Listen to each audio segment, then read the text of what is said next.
Bom, vamos ao texto. Nós vamos conversar hoje a partir de um texto. Acho que quase todos os textos da Bíblia são conhecidos, né? Quem já leu a Bíblia algumas vezes conhece todos os textos, mas há textos que são, digamos, que saltam mais aos olhos e a gente sabe mais de cor até. Talvez esse seja um texto que vocês sabem de cor. O nosso texto, o texto que eu escolhi para a gente pensar e conversar aqui, está no livro de Êxodo, no capítulo 4, nós vamos ler do versículo 1 ao versículo 7. Acho que é um texto bastante conhecido.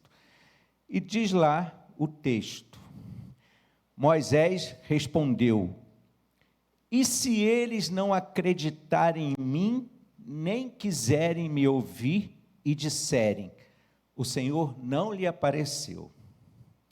Então o Senhor lhe perguntou: que é isso em sua mão? Uma vara, respondeu ele. Disse o Senhor: jogue-a no chão.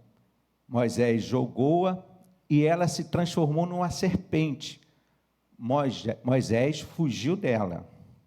Mas o Senhor lhe disse: estenda a mão e pegue-a pela cauda. Moisés estendeu a mão, pegou a serpente e essa se transformou numa vara em sua mão. E disse o Senhor: isto é para que eles acreditem que o Deus dos seus antepassados, o Deus de Abraão, o Deus de Isaque, o Deus de Jacó, apareceu a você. Disse-lhe mais o Senhor: coloque a mão no peito. Moisés obedeceu e quando a retirou, ela estava leprosa, parecia neve. Ordenou-lhe depois: agora coloque de novo a mão no peito. Moisés tornou a pôr a mão no peito e quando a tirou, ela estava novamente como o restante de sua pele. Senhor, nós estamos diante da sua palavra, e a sua palavra tem prerrogativa, tem prioridade sobre a nossa capacidade. E nós te pedimos que o Senhor nos ilumine, que o Senhor nos capacite, para que toda vez que lermos ou meditarmos na tua palavra, o Senhor mesmo nos use, o Senhor mesmo nos ilumine para entendermos as lições que o Senhor quer para as nossas vidas, para a nossa caminhada. Em nome de Cristo, amém e amém. Bom, irmãos, eu não sei se vocês vão lembrar, eu vou falar aqui, Dibs em busca de si mesmo. É o nome de um livro. Não sei se vocês, se todos conhecem esse livro. Provavelmente aqui alguns conhecem. Dibs em busca de si mesmo. É um livro, e eu li esse livro há mais ou menos, mais do que para menos, 30 anos atrás. Pouco mais de 30 anos. No início da faculdade de psicologia. Já tem tempo, né? Provavelmente não é do tempo em que Dom jogava no Andaraí, mas era do tempo em que um cristão evangélico, ao ingressar numa faculdade de psicologia, não era muito bem visto, porque se dizia que iria perder a fé. Hoje, numa turma de 55 alunos, que era a minha turma, apenas haviam 2 evangélicos, eu e uma outra colega. Hoje, numa turma de 50, 40 são evangélicos. Entre 10 pastores, 11 são psicólogos. Acho eu. Mas o que esse livro diz, de uma certa forma, é claro, eu até indico a vocês a ler esse livro, é um livro muito interessante. Esse livro, exatamente por conta dessas questões de que um cristão evangélico, naquela época, cursar psicologia não era muito bem visto, esse livro foi um livro de entrada no meu curso acadêmico. E esse livro, além de ser uma delícia de leitura, ele reforçou muito a escolha que eu tinha feito. É claro que, ao longo da caminhada, eu conheci outras pessoas que reforçaram isso também. Aqui eu tenho a Cristina, que foi contemporânea de faculdade, pastor Olavo, que foi um dos meus professores na faculdade. Isso acabou reforçando muito aquela ideia, reforçar muito o compromisso e a ideia e o desejo que eu tive de fazer psicologia e que eu não iria perder a fé, porque encontrei algumas pessoas. Mas esse livro é muito interessante, que conta a história de um menino que não falava, não brincava e se comportava de forma inadequada, segundo os padrões da sociedade da época. Esse menino, após um processo de ludoterapia, ele vai se desenvolvendo. E ele mostra-se, assim, extremamente inteligente e perspicaz. O seu QI era elevadíssimo. E no decorrer do processo ludoterápico, ele vai se desenvolvendo como pessoa. Daí o título Dibs, que era o nome fictício do menino, em busca de si mesmo. E é sobre isso que eu quero conversar, em busca de si mesmo. E se a gente voltar ao texto do que nós acabamos de ler, como eu falei, o que salta aos olhos à primeira vista é o que você tem nas mãos. Essa é uma das possibilidades do texto, porque nós sabemos que as narrativas bíblicas são fonte inesgotáveis de conhecimento e reconhecimento da existência e das questões humanas e de suas facetas. Mas o que eu quero conversar está não no que salta os olhos, mas nas entrelinhas do texto. E o que aparentemente não salta os olhos, por exemplo, a gente encontra lá no versículo 1, na objeção que Moisés faz ao chamado do Eterno.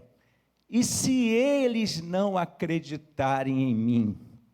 E se eles não acreditarem em mim?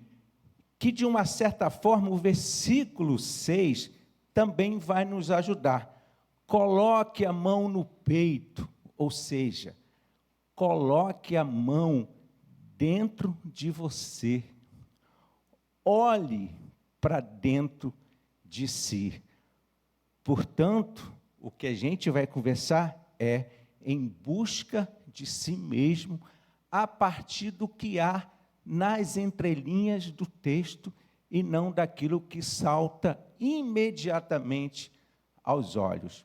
O que eu quero chamar a atenção é exatamente isso, que os textos, as narrativas bíblicas, é uma fonte inesgotável de conhecimento. Precisamos ir além daquilo que salta aos olhos. É claro que, talvez, a partir desse texto, vocês, e eu já ouvi, algumas mensagens sobre o que você tem nas mãos. Faz parte do texto, mas não é sobre isso que eu quero conversar, porque não é sobre poder, mas sobre o que está nas entrelinhas do texto, sobre exatamente em buscar a si mesmo. Por isso a gente precisa retornar à história de Moisés. E aí, retornar à história de Moisés é a gente voltar lá no capítulo 1, capítulo 2 e o capítulo 3, para chegarmos ao capítulo 4. O nome Moisés, todo mundo sabe aqui, né? Moisés significa tirado das águas, porque das águas foi tirado. Mas o nome Moisés, na verdade, ele é um nome egípcio. Ele tem uma raiz egípcia. Por exemplo, Ramsés, Tutmoses, que eram faraós, possuíam a mesma raiz do nome Moisés. Tira o Ra, que é o prefixo, e tira Tut, vai ficar Moisés, Messés, Moisés, que significa filho ou nascido de. Os faraós adotavam esses prefixos, Ra ou Tut, que significavam filhos nascidos de uma divindade.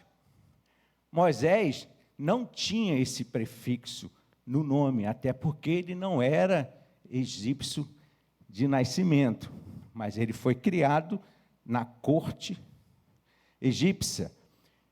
E aí, esses prefixos significavam assim, que as pessoas que tinham esses prefixos, e portanto filhos ou nascidos de uma determinada divindade, recebiam proteção dessas divindades. Bom, a gente não precisa ir muito longe.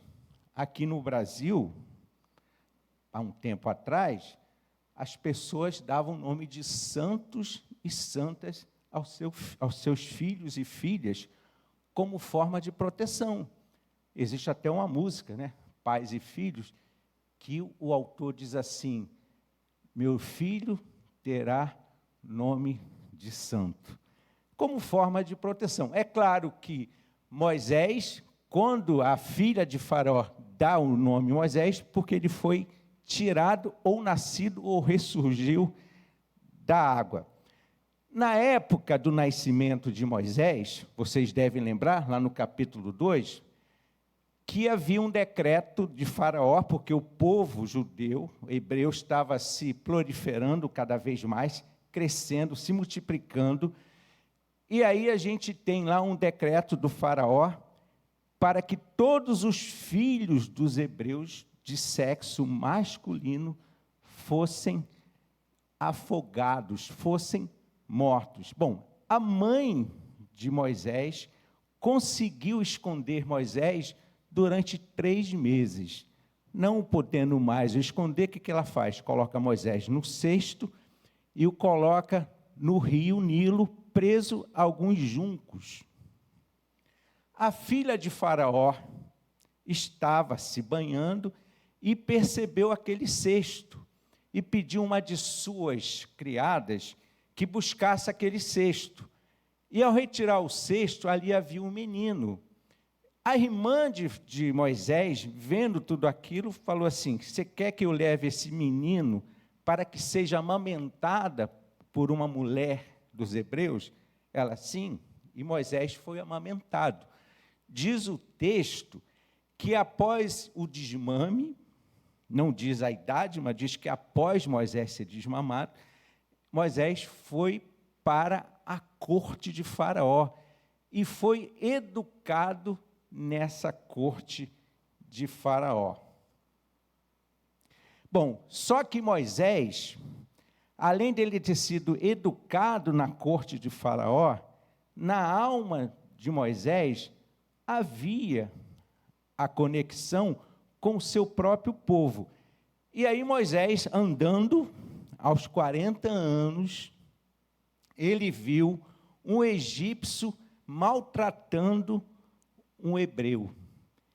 E Moisés o mata.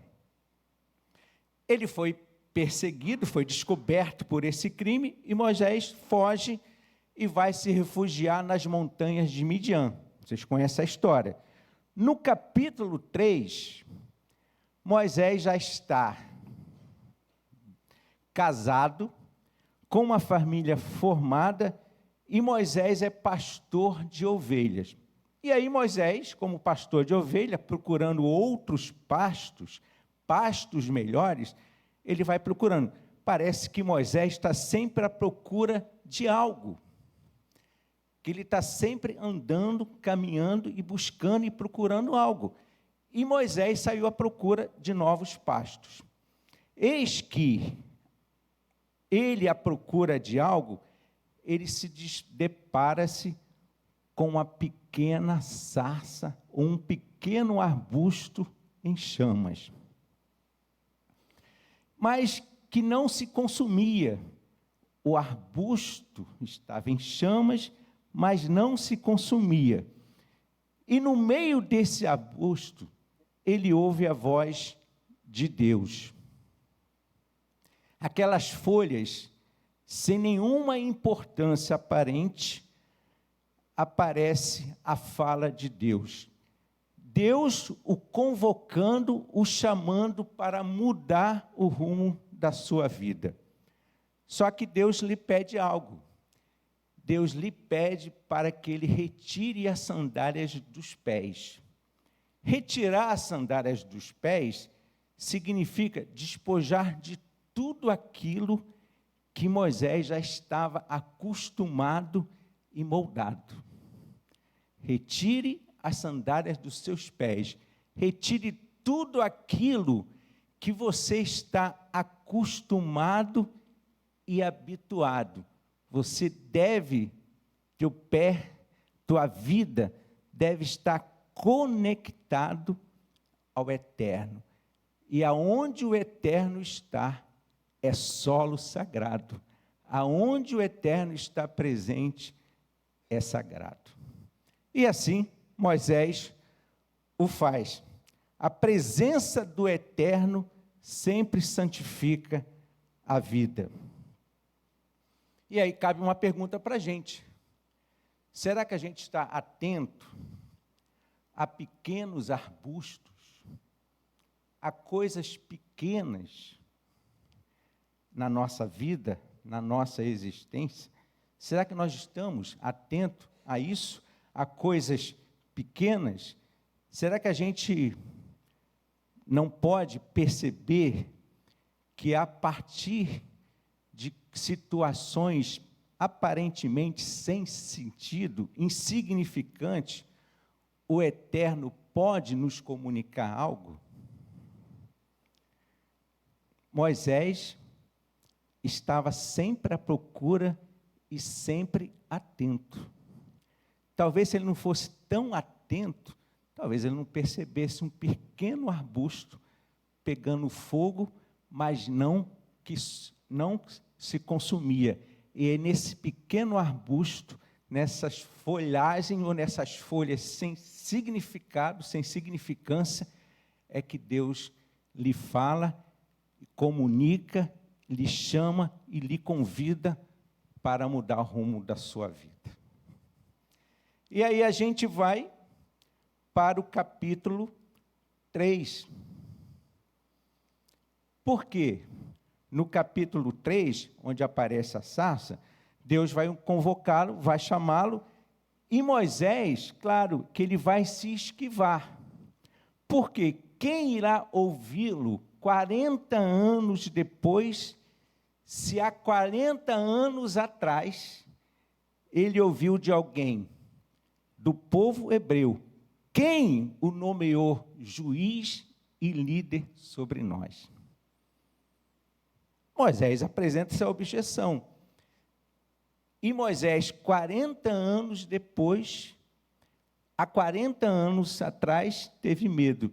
E 40 anos depois, Moisés continua com seus medos e com as suas dúvidas. Quem irá me ouvir? Só que Moisés apresenta uma outra objeção ao Senhor dessa vez. Quem sou eu? Moisés, como eu falei aqui, era hebreu de nascimento, educado na cultura egípcia durante 40 anos. E durante 40 anos, numa cultura estrangeira. Moisés, nascido hebreu, educado numa cultura egípcia, e 40 anos depois que se constitui família, numa família estrangeiras. Como saber quem era? Como definir sua identidade a partir dessas questões?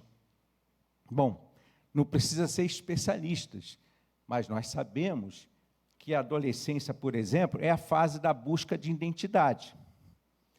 De se perguntar, né? Quem sou eu? É a fase de se buscar a si mesmo. Mas assim como Moisés, muitos na maturidade ainda se perguntam, quem sou eu? Ainda estão em busca de si.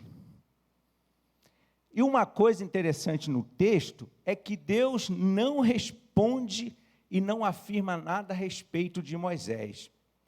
Deus não infunde em Moisés uma autoimagem positiva, porque Deus não é insuflador de egos. Mas Deus afirma a respeito dele mesmo, eu estarei com você. Capítulo 3, versículo 2. Então, irmãos, o fator decisivo na história de Moisés não depende de quem ele é, mas de estar junto de um Deus que é. O fator decisivo na vida de Moisés não depende de quem ele é, mas de estar junto de um Deus que é. O fator decisivo na minha vida, na sua vida, não depende de quem somos, mas de estarmos juntos de um Deus que é. Eu sou o que sou, o Senhor disse. Deus se define a partir dele mesmo. E nós nos definimos a partir de Deus. Quando Deus fala, eu sou o que sou, é como se Ele estivesse falando para a gente, eu sou, tu és, tu serás. Eu sou, tu és, tu serás. A nossa história, o fator decisivo na história e na nossa história não depende de quem somos, mas de quem estamos juntos, de estar junto de um Deus que é.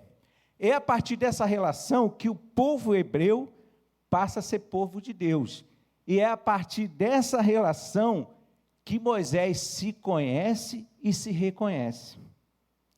E é a partir dessa relação, do encontro com o Eterno, que homens e mulheres de todos os lugares e de todas as épocas, que buscam a si mesmo e se conhece e reconhece. É a partir dessa relação, do encontro com o Eterno, que homens e mulheres de todas as épocas, de todos os lugares, que buscam a si mesmo, têm a possibilidade de se conhecer e de se reconhecer enquanto pessoa. E aí sim, o Senhor pergunta no capítulo 4 a Moisés, que é isso em sua mão? E Moisés responde, uma vara. E essa vara se transforma numa serpente. Irmãos, o Senhor, como alguns pensam, não está concedendo poder aqui a Moisés. O Senhor não está concedendo poder aqui a Moisés. O Senhor está sinalizando que quando não se conhece, até o que nós temos nas mãos, e mãos aqui pode ter uma função metonímica, que significa a pessoa, por mais inofensivo que pareça, pode ferir e matar. Quem não se conhece, Deus não está dando poder a Moisés. Deus está sinalizando para ele que até o que temos nas mãos, por mais inofensivo que pareça, se não nos conhecemos, pode ferir e matar. Parece que ter alguma coisa nas mãos nos define, diz alguma coisa sobre nós. Adivinha o que eu tenho na mão? Uma brincadeira de criança. Na minha época, as crianças faziam isso. E claro que faziam isso através de algum objeto ou até de algum dinheiro. Adivinha o que eu tenho nas mãos? Hoje, claro que as crianças talvez continuem brincando sobre isso. Adivinha o que eu tenho nas mãos? Só que a brincadeira é, né? Um S10 Plus, um iPhone 11, 12, 13, 14, vai por aí afora. Mas adivinha o que eu tenho nas mãos? Parece que ter alguma coisa nas mãos nos define. Diz alguma coisa sobre a gente. Quando eu era adolescente, eu pensei que ter algo nas minhas mãos me levaria a fazer parte de um grupo que era temido pelos outros alunos, mas que era mal visto pelos professores. Era um grupo de 3 ou 4 pessoas, de 3 ou 4 colegas, que eles usavam drogas. Na época, eles usavam anfetaminas. Eu sei porque eles ficavam entre si, só que assim, eles eram, não é que eles fossem bem vistos pelos colegas, mas eles tinham, digamos, a ideia de que eram os caras. E aí eu vi eles com a mão cheia de comprimidos amarelos.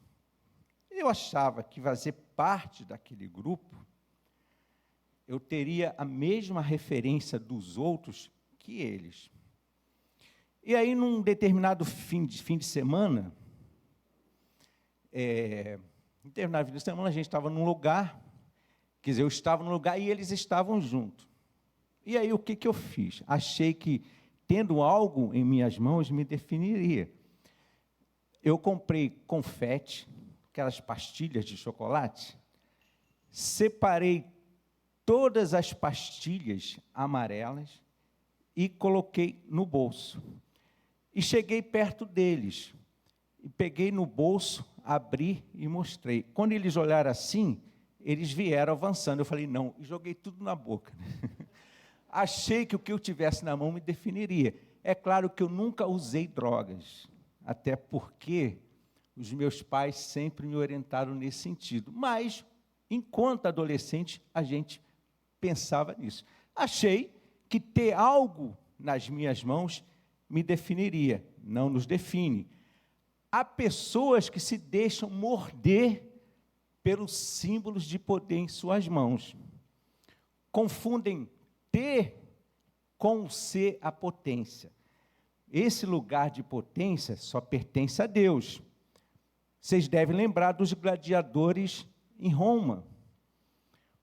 Eles é que definiam quem deveria viver ou morrer. Se o polegar direito estivesse assim, viveria. Se tivesse assim, abaixado, a pessoa morreria. A caneta na mão de alguns juízes, o WhatsApp espalhando fake news, e até a Bíblia na mão de algumas pessoas. Deus ainda ordena a Moisés, coloque a mão no peito, e ao tirar a mão está leprosa. Moisés tornou a pôr a mão no peito, e quando ela tirou, ela estava novamente como o restante de sua mão, diz o texto. O que isso diz para a gente? O encontro com o Senhor é sempre transformador do que está dentro de nós. O encontro com o Senhor é sempre revelador de quem somos. Foi assim na vida de Abraão, na vida de Jacó, na vida de Paulo, na vida de Pedro, que era cheio de mimimi. O encontro com o Senhor é sempre transformador do que está dentro de nós e revelador de quem somos. A história de Moisés mostra sua caminhada de fé e de vida. A história de Moisés serve como um espelho para a nossa caminhada de fé e de vida, cheia de interrogações. A busca por si e a resposta à pergunta, quem eu sou, não terá fim, não deve ter fim, mas deve ter um começo. esse começo é sempre o encontro com o Senhor, hoje e sempre, e que Ele nos abençoe. Amém? Vamos fazer mais uma oração? Pai, quero te dar graças, porque o Senhor fala, o Senhor nos acompanha, o Senhor nos transforma, o Senhor nos revela. Quero te pedir que na nossa caminhada de vida e na nossa caminhada de fé, o Senhor sempre venha ao nosso encontro, e nesse encontro as nossas vidas sejam transformadas e reveladas, para que novas pessoas, para que novos propósitos, para que novos chamados, para que novos acontecimentos ocorram na nossa vida. Que o Senhor, Deus, não nos permita perder o senso da busca de si e a pergunta de quem eu sou, mas entender que buscar a si é estar no encontro contigo, e de quem eu sou é definido a partir da minha relação com o Eterno. É a minha oração em nome de Cristo. Amém e amém. Senhor, dando continuidade à nossa